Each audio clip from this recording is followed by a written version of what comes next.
លៀងហើយខ្ញុំនឹងលាងវាឲ្យស្អាតហើយខ្ញុំប្រឡាក់វា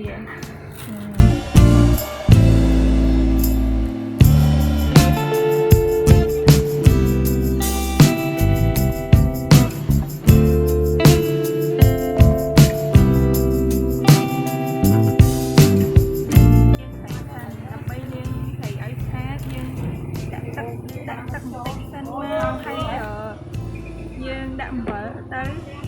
ដាក់អំបិលលាងវាហ្នឹងហើយខ្ញុំលាងត្រីហ្នឹង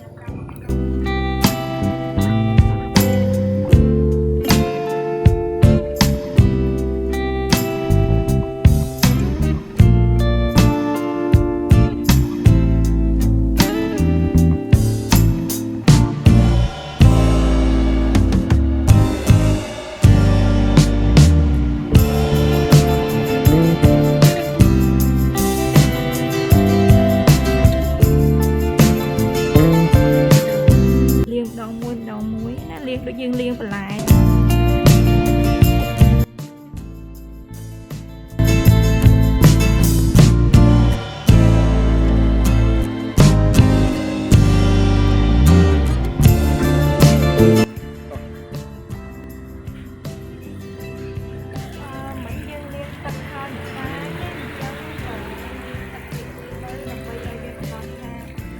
បស់យើងនឹងវាបានស្អាតអស់ហើយណាហ្នឹងហើយបន្ទាប់ពីយើងលាងហើយគឺដល់វគ្គដែលយើងប្រឡាក់ត្រីល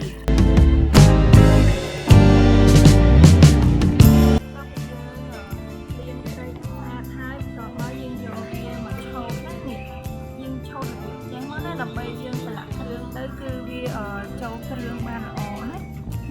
ចឹងឥឡូវយើងចាប់ដើមឆូតត្រីនេះណាយើងឆូតចឹងមក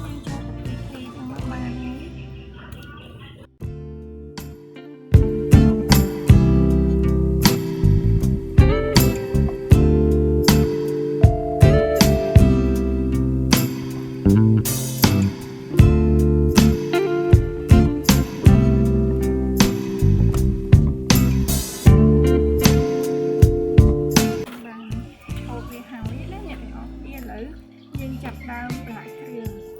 ហើយសម្រាប់ការប្រឡាក់គ្រឿងហ្នឹងយើងដាក់អំបិលចេងស្ករតែស្ករហ្នឹងយើងដាក់តែបន្តិចបានទេណាព្រោះអីខ្លាចពេលដែលយើងឈានទៅវាឆាប់ខ្លោចណាហ្នឹងហើយឥឡូវខ្ញុំចាប់ដើមដាក់អំបិលមុនចាប់ដើមដាក់អំបិលហ្នឹងយើងដាក់លៃតាមហ្នឹងទៅណាដាក់លៃមើលត្រីយើងទៅយកបានពណ៌លេព្រោះអីអានេះខ្ញុំធ្វើលក្ខណៈថាខ្ញុំធ្លាប់ធ្វើពីមុនមកអញ្ចឹងណាអញ្ចឹងបងអាចមើលតាមហ្នឹងទៅថាអំបិលយើងដាក់ប៉ុណ្ណាពីប៉ុណ្ណាអញ្ចឹងណាឥឡូវយើងដាក់អំបិលហើយត្រប់មកដាក់ចេង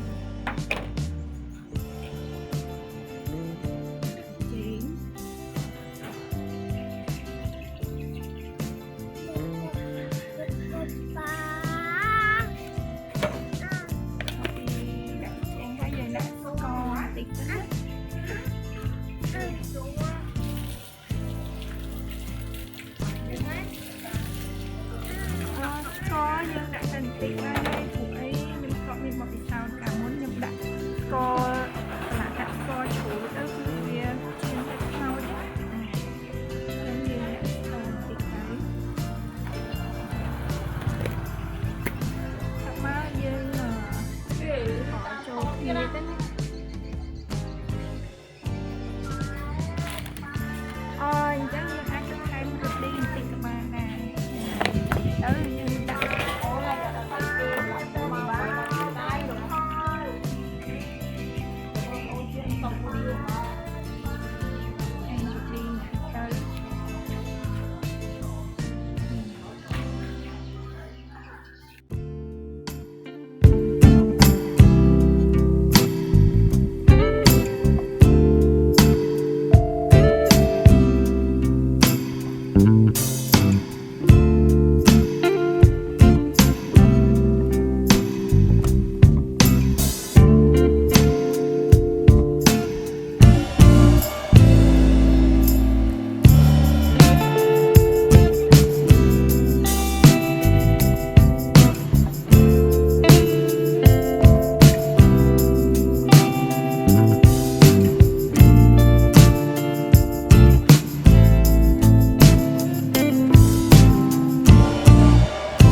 ស្ងួតណាហ្នឹងហើយហើយយើងនឹងបាន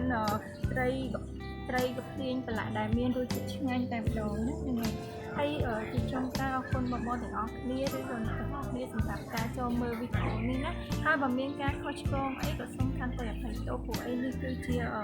បៀបដែលខ្ញុំធ្លាប់ធ្វើពីមុនមកណាហ្នឹងហើយអញ្ចឹងអរគុណសម្រាប់ការចូលទស្សនាហើយបើចូលចិត្តកុំភ្លេចចុច like subscribe វីដេអូចុច like និង